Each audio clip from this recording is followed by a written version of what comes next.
এক ছিল ছোট্ট একটি গ্রাম। সেই গ্রামের নাম ছিল শান্তিপুর। গ্রামটি ছিল সবুজ গাছপালা আর পাখির কূজনের জন্য বিখ্যাত। সেখানে থাকতো নীল নামে এক দরিদ্র ছেলে। তার স্বপ্ন ছিল একদিন বড় হয়ে শিক্ষক হওয়া। নীলের বাড়িতে বিদ্যুৎ ছিল না, তাই সে প্রতিদিন রাতে কুপির আলোতে পড়াশোনা করত।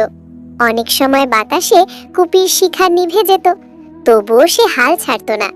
তার মা বলতেন, অন্ধকার যত গভীরই হোক, একটি ছোট আলোই পথ দেখায়। বছরের পর বছর পরিশ্রমের পর নীল ভালো ফলাফল নিয়ে পাশ করলো। পরে সে সত্যিই একজন শিক্ষক হলো এবং নিজের গ্রামে একটি ছোট্ট স্কুল গড়ে তুলল। গ্রামের মানুষ বলতো, নীলের কুপির আলোয় আজ পুরো গ্রামকে আলোকিত করেছে।